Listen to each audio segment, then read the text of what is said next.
Hello, everyone. Jim Rival here, the chaplain with Corporate Chaplains of America, serving Sarah Lee. And I want to give you a shout out on Sleepy Monday, which is the Monday following the spring ahead, the time change to daylight savings time on March 12th. So I'm talking to you on the day after. And of course, we had an hour less sleep.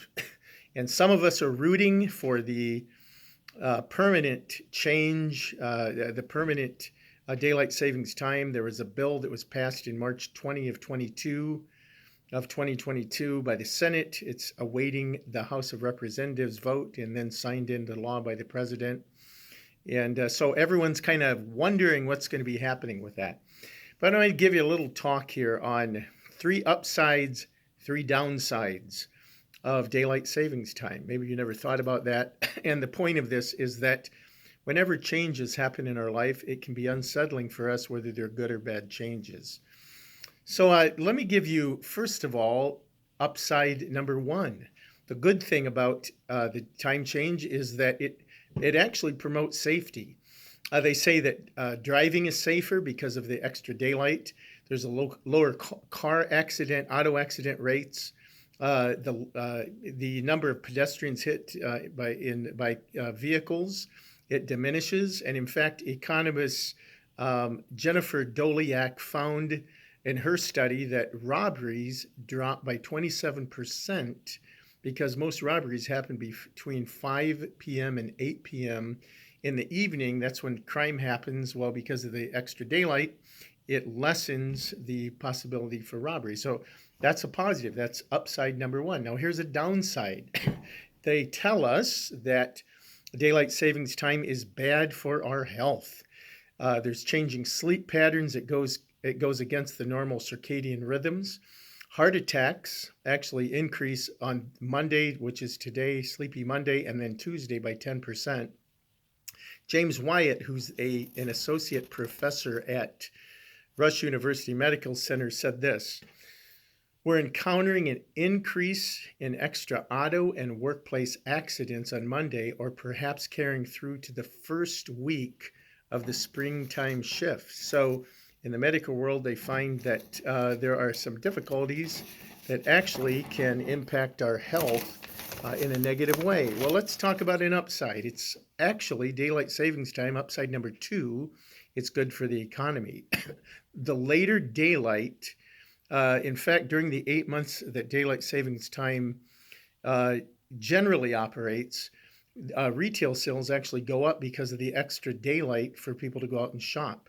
The golf industry found that in 1 month, because of the extra hour of light, between 200 and 400 million extra sales happen. Extra cash flow happens because of the extended hour to be able to play golf. The barbecue industry, same thing, an extra $150 million in a month because people have more of an opportunity or propensity to grill out. So that's upside number two. But then the downside number two is daylight savings time causes a reduction in productivity. As I had mentioned before, it's called Sleepy Monday because it's the most sleep-deprived day of the year, coming out of the loss of sleep on Sunday. One study said the week after daylight savings time change happens, there's an increase in what they call, quote-unquote, cyber loafing. Cyber loafing. It's where employees waste time on the internet because they're so tired they just want to do some kind of mindless activity. And Dr.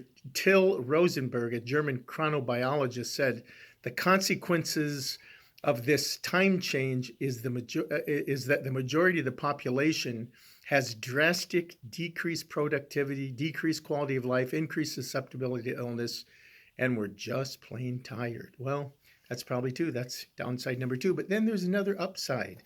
The upside, it actually sounds like I'm in it's a little conflict, but it actually promotes a healthy lifestyle.